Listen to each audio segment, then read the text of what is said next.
let's have our first question go to Dylan. Hey there, Anthony. How's it going? What's up, man? How you doing?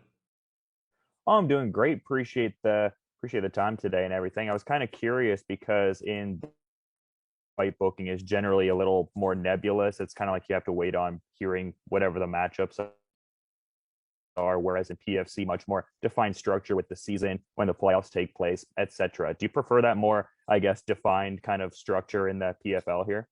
Oh man, I feel so good. Like it's been a long career of just wondering what's next, and quick weight cuts. And I fought. I think my last two fights were on like 17 days and 21-day notice. Whereas this is laid out for me, man. Like I literally just have to be a race car, and this my team pours into me, and I gotta go perform. Thanks for the time, man. Of course. Up next, Tom Ward. Hi, Anthony. Tom Ward from Gimme Sport here. Hope you're well. My question to you is, obviously, you've had a long and decorated career. Some would argue that you are one of the greatest lightweights to ever grace the earth. My question to you is, how do you wish to be remembered? I think my legacy is kind of already written, and it's still going, which is crazy. I'm 34 years old. This camp was amazing. I feel so good. The structure and the motivation and just everything that came along with this. Before, when I was up and coming, I wanted to be remembered as the guy who would fight anybody, anywhere, anytime. While I was going to 145, 155, 170. And now I have an opportunity to become a three-division champion, three organizational champion, and it could be done in a year. So I'm very excited about the opportunity that's in front of me. My second question to you is, obviously, you have a very good relationship with Dana on your Instagram. I was just wondering if he said anything to you at all, any words of encouragement? Yeah, me and Dana just talked this weekend. I mean, it wasn't about my fight, obviously what happened this weekend with Ben Askren fighting my teammate. But yeah, me and Dana are cool, man. Like that dude, I grew up, under that organization, and I was on the Wheaties box with this company. I've been all over the place, So it's I think it's a mutual respect, And Sean Shelby, he's the one that gave me my chance in the WEC. So yeah, I mean everything's very respectful there, and no hard feelings on either side.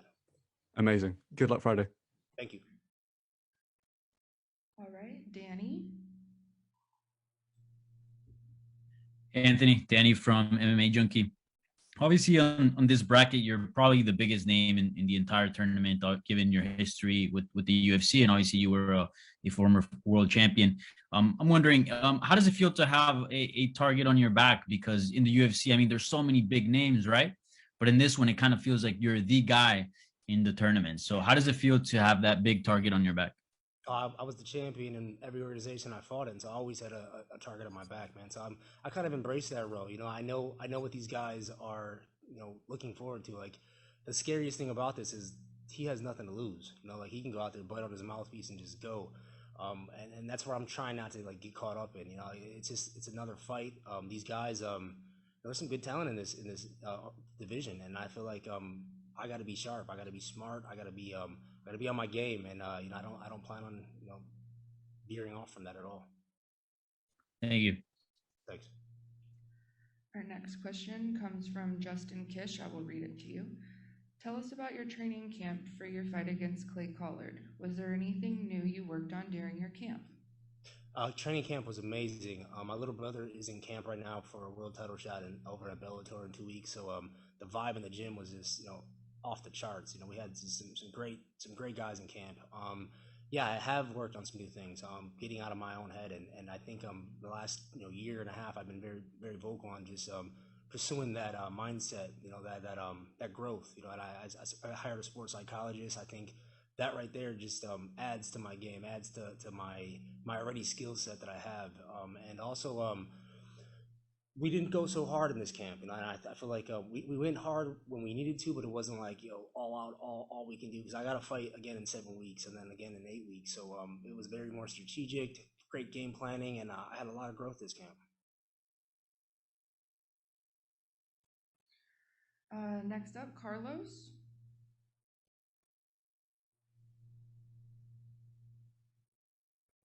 Carlos, you there? Hi, Anthony. Can you hear me there? I can hear you. What's up, man? Top. other than the $1 million in the new format, what was interesting for you to sign for the PFL, since you were one of the biggest names in the lightweight division, and obviously you had a lot of options when you left the UFC. Yeah, I think there was a couple factors that went into that. Obviously, the way they approached it, it was more of a partnership deal where it's not like other organizations where I just be thrown in and trying to work my way to a title shot, and also that I can earn a belt by the end of the year, and that's huge for me. I'm in this sport to be a champion, and I have the opportunity to be a champion by the end of the year, and also that $1 million bag is obviously nice. And also, I want to ask you: we see what Ben did on the weekend, but you're fighting a guy that pursue an actual boxing career like Clay. What do you think about his move, like going to boxing and try to climb, not just to go there for the money or the attention, but to be competitive in another sport like what he did? I respect it. Honestly, I respect it because I train with some high level boxers. I sparred with some of the best boxers in the world, real boxers. Like, to get better, I wasn't trying to like hype up a fight, and I know how good these guys are. So anybody that can go over there and hold their own, it takes some skills. Thanks a lot, Anthony. Thank you. Sergio? Anthony, how you doing, man? It's Sergio from the Fight Podcast. What's up, bro? Maintaining, fam. So let me ask you this. In the spirit of 420 and the high holiday, what are your go-to munchies? Allegedly, that is. I'm not putting you out there, man. Allegedly. No, man. I mean, I was pretty vocal about it, and I live in Las Vegas. But go-to munchies. Damn, you put me on the spot with that one, though. Because I'm so hungry right now. Man, we're cutting weight. So you got me talking about. My bad, man. My bad. I really did. Go-to munchies, man. Tacos, burgers, carbs. Honestly, just carbs. That's what's up, man. Well, hey, love to burn one with you on the Fight Podcast one day, man. Appreciate you. Appreciate the invite, man. Yes, sir. All right, let's go with Jay Anderson. Hey, Anthony. Thanks very much for the time today. Jay from Cage Side Press. I wondered if you could talk a little about the PFL format and specifically, finishes being awarded more points for getting it done early. Are you a fan of that, putting emphasis on the finish that way? And, as a guy known as Showtime, does that kind of play into your hand a little? Oh man, I always look for the finish. As fighters, we don't get paid for overtime. Our objective is get in and get out. So yeah, I think it does play into my game great. I think with the flashy moves I have, the skill sets I have a lot of ways to finish the fight. Whereas like other organizations, other promotions, they give guys extra money or bonuses for this. This is going to be taking care of me for the playoffs. So there's a lot of incentives into finishing this fight in the first round. All right, thanks very much. Thank you. Catherine? Good afternoon, Anthony. Katie from Fight Chaser Media. What do you do as watching your career? What do you do to prepare mentally for fights? Oh man, that's changed so much. I think early in my days when I was the champ and like right after that, I wasn't even aware of the mental side of this game until I actually met my sports psychologist, and he made me aware of how it actually works. And the biggest thing is staying present. Like the hardest part is staying present. Like when I'm training and I've done a jab across 1,000,000 times, I've done a high kick 1,000,000 times. So it's easy for my mind.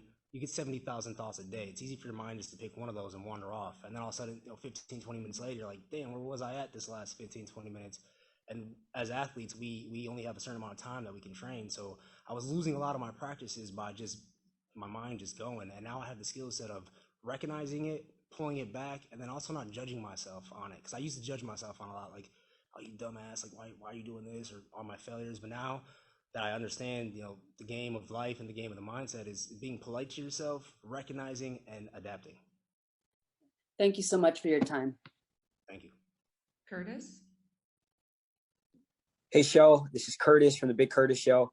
Brother, you're the former UFC lightweight champion, a former WEC lightweight champion. And I just want to hear from a motivational standpoint, man, that not only you fighting, but your little brother Sergio about to fight for his big world title. The fact that in 2021, we could have you as champion, again, you've been at the head of the table, and we could also have Sergio as champion too. How does that make you feel, man? Oh my God, so proud. Honestly, like I'm my little bro's biggest fan. When my dad died, I made it a point to take him under my wing, and the fact that he chose to follow me in this career path, and that he's good and he's killing it, man. It's amazing for me. We're definitely blessed. The Pettis family is just in a great spot this year. My mom actually had a dream, and she told us this a while back when I was the champ, that she saw both of her boys as champions. And then Sergio just texted me today. He's like, "Mom's dream's finally coming true," and I forgot all about it until just today. And man, like that's makes me more proud than anything I've done. Is for him to be where he's at. He just bought a house. He's doing very well. So I'm blessed. That's amazing, brother. One more question here. Besides you being one of the greatest lightweights, man, that we've ever seen, a big thing in your career is when you did that big Showtime kick. Now, can we see something crazy like that this season? Hey, I'm making sure I make that top 10 ESPN or World Star. I'm getting on something this weekend. Let's go, brother. God bless. Best of luck this season. Sean? Hi, Sean Sheehan here from Severe MMA.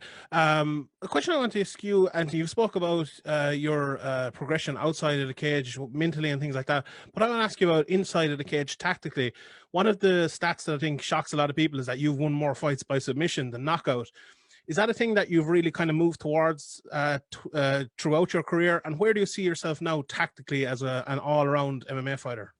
Yeah, I think I was one of the the first guys to have a dynamic game off my back, matched with a good strong striking foundation and that flashy movement. But a lot of my submissions came because I hurt guys standing, and then they shot, and then I take the submission. There's only a couple fights that I remember where I actually had to set up and go through the process of trying to submit somebody. Man, I'm ready for wherever it goes. I got out of that mindset of like what they're good at, and let me like stop their game. I know how good I am. I'm a complete martial artist. I'm good everywhere, and my confidence is at all-time high. Is taking the fight to somewhere where you can get submissions something you've looked at in the past because you had such a knack of getting them at one stage of your career? I did it, man. Honestly, I like now that I'm understanding the game and knowing, especially with this format, like I need to get in there and get out and not be injured. We definitely, me and Duke just looked at that whole concept of like, instead of pulling back and letting guys come in with the pressure, we added a clinch game to my game. Clinch work, double legs, single legs. I mean, getting that fight to the ground is just an aspect of mixed martial arts. So I'm not gonna go out there and try to go for the submission. I'm gonna just get into flow, and whatever happens, happens. I appreciate it, Anthony. Thank you for the time. Thanks.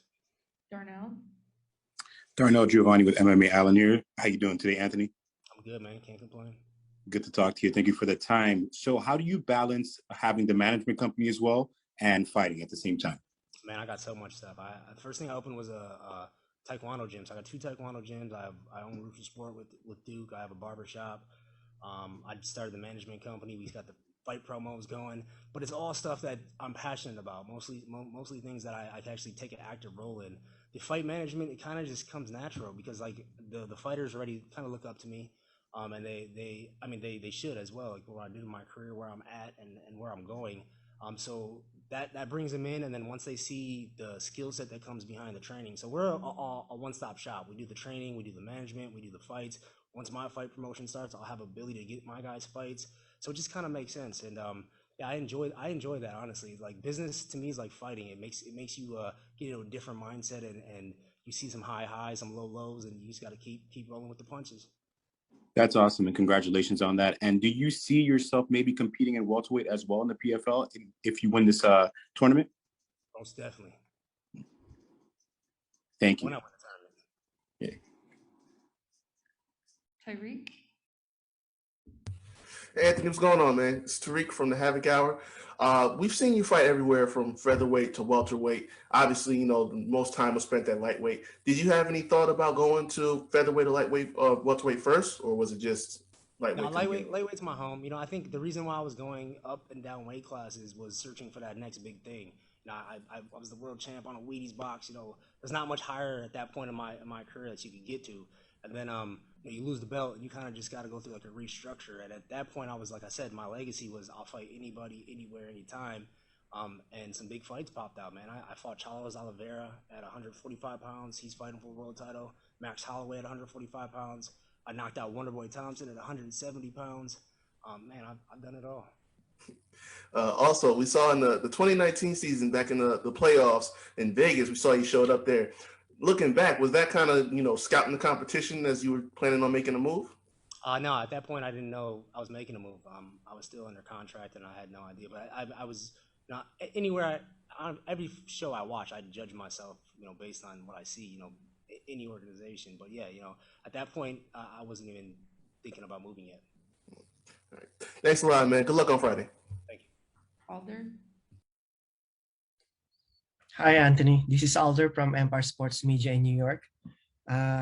Coming from UFC, do you feel any pressure or target on your back? Oh yeah, I mean, just the resume I have, there's a target on my back. Everybody, these guys know who I am. These guys watch my growth in this sport, so definitely have a target on my back. And second is, Clay was talking earlier, and he told us that he saw you walking like you owned the building, and he said that he's gonna knock you out and see this fight as a coming out party for him. What's your prediction on the fight? That's called confidence. That's what that's called. But my prediction for the fight is him laying on the floor looking at the ceiling. Thank you. Mike Pendleton?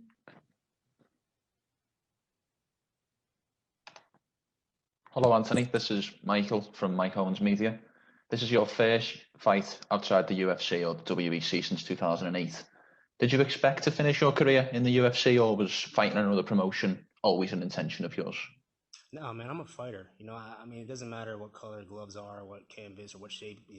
I'm a fighter. So, I still love the process. I still love the training. I have the passion still for it. So, yeah, I just feel like it doesn't really matter what organization I'm in or where the next fight is. Like when you're getting ready for a fight, that's all you're focused on. It doesn't matter. All the other stuff is just extra. And as you mentioned earlier, you were the UFC champ, you were the WEC champ. With that being said, how much would a PFL title add to your resume? That's why I'm here. That's the only reason why I'm here. I'm cutting down 155 pounds. Feeling so strong, man. Honestly, just so mentally sharp. I'm excited to go out. I'm scaring myself. I mean, I don't say that a lot, but in my training sessions, I'm doing things that I didn't even know I could do. Superb. Thanks for the time today, Anthony. Thank you. Harry? Hey, Anthony. Harry Mack from the Bookie's Basement. So I saw that you brought Christian Rodriguez into the bubble with you. So I just kind of wanted to know what goes into that decision and who you're going to bring from the gym and who the training team inside the bubble is going to be. This year was kind of different because obviously because COVID, we had a longer quarantine, right? So usually Sergio's in my corner, but he's fighting for a world title, so I didn't want to break his camp up like that. So C-Rod, Christian Rodriguez, another great up-and-coming fighter from Rufus Sport, great striking, good ground game, kind of another guy I took under my wing, and it's just like what we have back at home. It's just like when your time is called, you got to get up and make things happen, man, and it's his time now. So he actually just got a opportunity to fight on the Contender Series, so big up for him, and it's going to be a great year for him as well. So just sharing that love, man. Like Christian Rodriguez did the work. He's been around the gym for a long time, and I brought him out to see what this is all about, and great decision. I think I'll bring him out for the rest of this whole season. Awesome. I was at Christian's last fight at CFFC, so I'm excited to see that Contender Series shot. He looked great. Thank you very much for the time, Anthony. Best of luck. Thank you. Bobby Whitney? Hey, how's it going, Anthony? It's Bobby Whitney from Last Out Media. I wanted to know, like, being one of the more decorated fighters in this tournament, what do you do in particular to, stay humble, keep yourself in that even kill where you don't get too high, too low, too big-headed? What do you do to keep yourself right in the middle? Man, once I learned the skill set of being present, that's it. Like when you're present in the moment, none of that, you can't think about what people are thinking about you. You can't think about stuff that happened in the past, stuff that's going to happen in the future. You're literally in this one moment. So being able to take myself present is where, and people see the confidence, but that's because I train so hard, like the confidence comes from training hard. But being present is what keeps my mind focused and in the spot. I had I think around like 13 days, around 14 days maybe. Yeah, we're 14 days in, all by myself in my room, just getting present, man. And it's really a skill set. Once you can do it, you just got to keep flexing that mind muscle, and that's what I've been doing all week. Thanks. Good luck on the fight. Thank you. Alex? Hey, Anthony, it's Alex from Capeside Press. It was already said, but this is your first fight outside of the UFC in 10 years. I just kind of wanted you to reflect on your UFC career. Man, it's been amazing. You know, for where I grew up at and the neighborhood I came from and the circumstances I came from, man. Like when my dad was killed, I was 16. You know, house robbery across the street from my house. So we grew up in a pretty bad neighborhood, and to see the things I've seen and the dinner tables I've sat at and the hands I shook, man, martial arts saved my life. That's awesome. And finally for me, how is your new management Showtime group going? It's going, man. The Showtime group is going to be a process. You know, I wasn't looking for like an overnight, sensation thing. Like we already have the factory, if you will, at Rufus Sport with the training. We didn't have the management company, so I was tired of seeing my guys get taken up by other managers and thrown to the wolves. You know, they're not looking out for these guys. So that was a big reason why I started my own thing. So now in house we have the ability to get the right fights, and I'm doing my own fight show. So now I have the opportunity to give my guys fights, get their records good, and then take them to the big shows and figure out what's next. So yeah, it's going. You know, COVID slowed everybody down, but our first show was in September. I have some great talent already signed on my roster, and I'm looking forward to growing that as well. Awesome, and good luck. Thank you. Dylan? Hey there, Anthony. I just wanted to kind of address a bit of a follow-up question here in regards to just, what you're thinking with some of the, I guess, methodology for this one here. Like you were talking before about how you were talking with Duke about just training a little bit differently in a way that's mindful of being injured less frequently. It seems like less sparring is kind of part and parcel with that there. Are there other alterations to your training methodology that are mindful of that as well? Now, crazy thing is not less sparring. It's just it's more selectful with my sparring. Like I said earlier in my career, I was like anybody, anywhere. This camp, I was very selectful of who was sparring, who was on the mat with. And my body is, I haven't felt this good in a fight for a long time. Injury free, feeling amazing, weights on point. Yeah, so I think this approach made me reevaluate everything. And honestly, COVID did too. Like when COVID hit, I had to like decide who my training partners really were. I had to say like, all right, who do I need on this mat? Who needs to be on the floor? And then we just continue that. And now that I'm in this tournament format, it's just like, just makes sense, man. I think COVID, it's weird to say that, but COVID was a blessing on my training. Yeah, that makes sense. I was just wondering, I guess, if like maybe recuperative measures kind of took preference here, or if any other aspects. A lot of money on recuperative, man. I do the massages. I got a personal massage guy that comes, every night to my house. PT. I mean, I know that my body is my business, and if I'm not at 100%, I can't give you guys 100%. Yeah, for sure. Thanks for the time, man. Thanks. Daniel Milet? Hey, Anthony. This is Breeze with the MMA Breeze Show. I wanted to ask you. You had a relationship with Ben Askren. You're the type of guy who's never shied away from a challenge. You're here in PFL chasing the gold in the tournament, the $1 million bag. But you saw what happened with him and Jake Paul after training with Ben Askren. Are you surprised about what happened? And personally, would you ever take up a challenge like that for the right purse?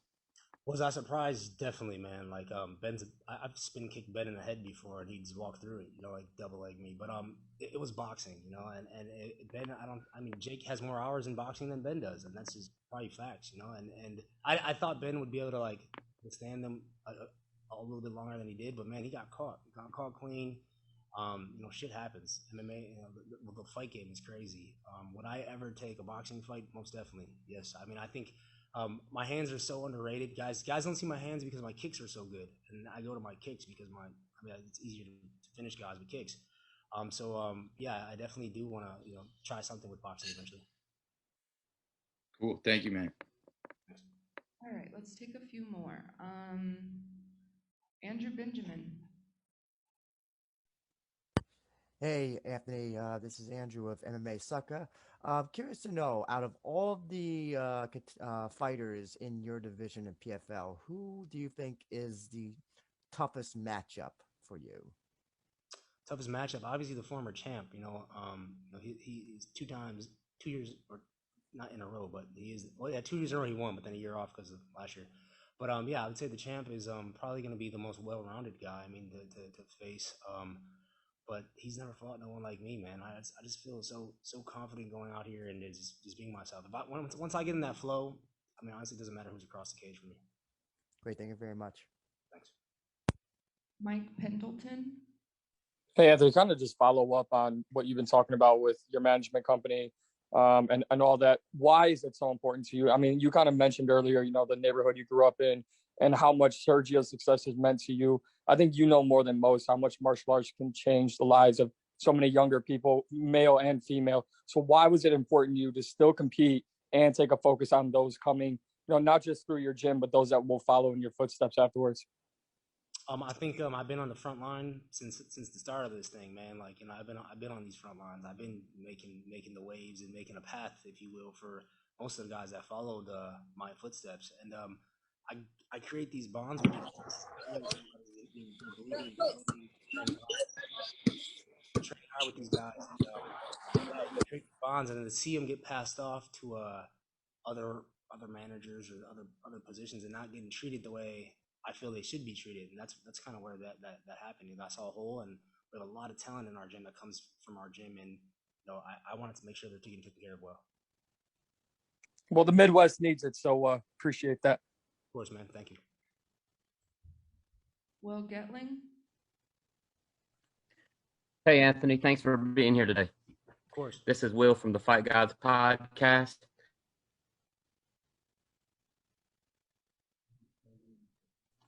Sorry about that. I got muted for some reason.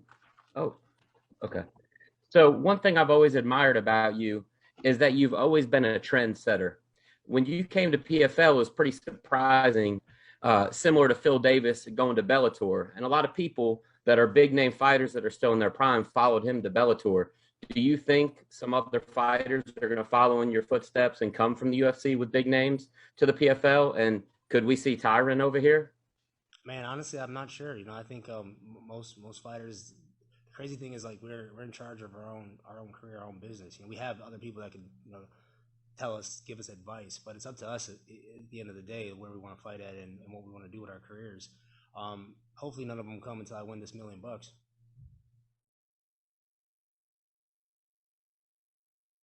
Sounds good. Thank you. Thanks.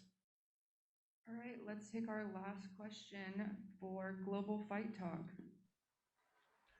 Hi, Anthony. This is Sam from Global Fight Talk. First of all, congratulations on everything you just touched on that you have for you. Awesome to hear. You definitely deserve it. My question is about your opponent. We can go probably about 45 minutes talking about your resume and the type of guys that you faced. Where roughly do you rank Clay Collard in that list? As far as like skill set is the question? Yes, sir. As far as ability, skill set, and toughness. I wouldn't fight anybody outside the top 10. So, I mean, until my last fight, I haven't fought somebody outside the top 10 in the UFC. So I think I have always picked the toughest fights. When I went up to 170, my first fight was Wonder Boy. I mean, I don't think he's lost since me.